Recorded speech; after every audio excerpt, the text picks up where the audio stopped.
Oh, hello, hello, hello. Good morning po. Magpapakain po ako sa mga apo ko. Kulang ng isa kasi may pasok yung college ko ngayon. Hello, Nanay Floor TV. Pakisupport naman sa vlog ko. Umpisa na naman yung pasukan. Umpisa na naman yung pag-aalaga ni Nanay Floor TV sa mga apo niya. 8 niyang apo. Ayan po, yung mga apo kong 8. Ayan po sila. Timpla ko pa sila ng timpla ko pa sila ng kape. Kape. Oo. Kasi ipasa ko sa siya, hindi siya sa reels. Kaya pwede lang mga ako. Kasi yung reels, yung vlog ko kasi yun eh. Tungkol sa apo yun. Kaya i-ano ko siya sa vlog. Sa vlog. Kasi hindi ko siya ipasa sa reels. Kasi bawal. Ang reels kasi ako lang. Ito sa vlog. Kasi palagi nag-click sa akin yung sa vlog. Kaya ipasa ko siya. Ito mga apo ko. Pasok ka na. Mag-umpisa na naman kami sa mga 8 kong mga apo. Pasensya na yung putol-putol kong Kaway-kaway sa may mga kamay. Say hi to vlog.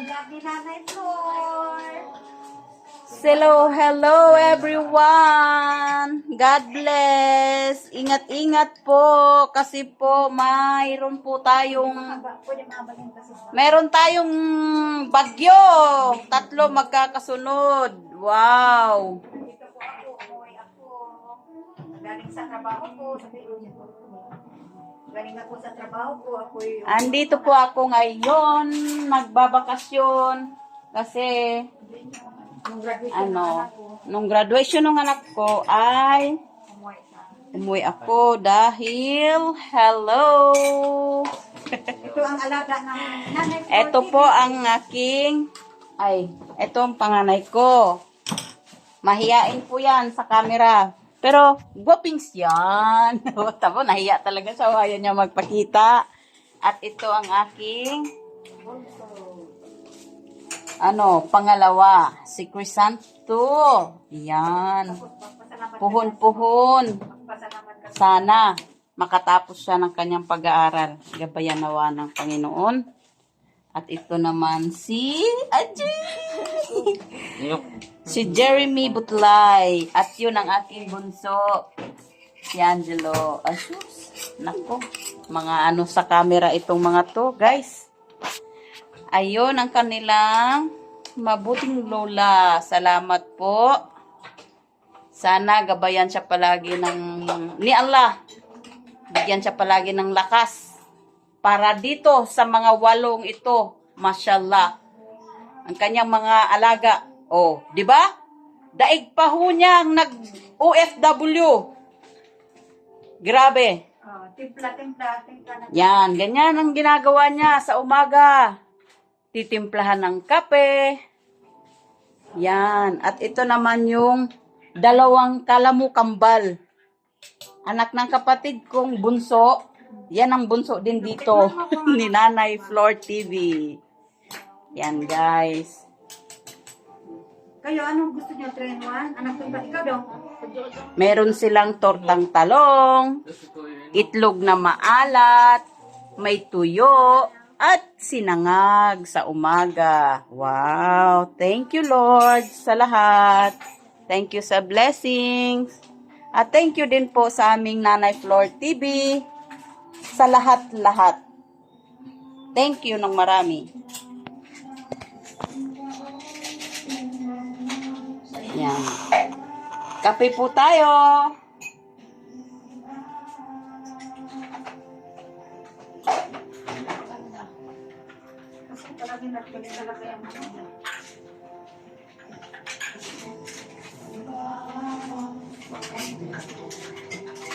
Parang matagis tayo.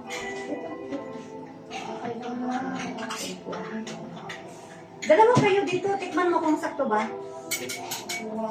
Sabang? Oo, siyempre ikaw lang mag-isa dyan sa gatas. Dito ka, dito ka. Dito. Ito ang trabaho ko. Magpapakain ng mga apo, ipagluluto ko yung mga apo. Tinapay gusto niya? Mayroon pa. Ganun. Tuwing umaga. Pero wag na kayong magtinapay pa kayo, magkanin, snack na lang yung mamaya. Diba? Biyakin na doon plastic.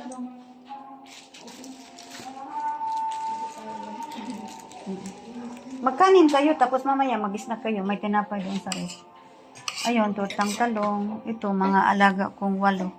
Pagka umaga, alas 3:30, 3:30, magpapa-alarm para maaga akong makabangon para ipagluluto ko sila. Minsan, malate ako 4 ng madaling araw. Magising ako para pagluluto ko sila. Kasi yung yung dalawa ko sa bayan nag-aaral, 6 ng umaga ang nila, kailangan 5:30 alis na sila. Kung 5 ako magising, edi malate na sila, hindi ako makapagluto. Kaya maga ako magising. At dalawa yung grade 11, dalawa yung grade 8, isang college. Grade 5, grade 6. Tapos yung isa, na 18 years old, yun, nakatalikod ay magpakita na sa kamera. Hindi na nag-aaral, huminto na siya. Wala tayong magagawa. Kaya, ito, alaga kong mga 8 apo kasi yung anak ko, nagbakasyon lang yun. Sa 14 ang niyan, alis magtrabaho. Katulong lang naman ang trabaho ng mga anak ko. Tapos yung mga anak nila, sa akin nila iniwan. Kailangan kakayanin talaga. Kailangan kong kayanin. Kasi no choice tayo dahil hindi naman makapag-aral yung mga bata, yung mga apo ko kung hindi rin tayo magsakripisyo bilang lola, guardian. Kaya part tayo ng pamilya. Kaya yun, sacrifice lang talaga para makapag-aral sila. Yung mga nanay nagkatulong lang kasi hindi nakapagtapos ng pag-aaral. Kaya ang goal ko sa buhay ko na kailangan kong tulungan yung mga apo ko para makapagtapos sila na hindi kagaya sa mga ina nila sa amin na walang natapos. Kaya kailangan lang talaga. Thank you very much. Sobrang thank you po. Thank you, ayan. Salamat.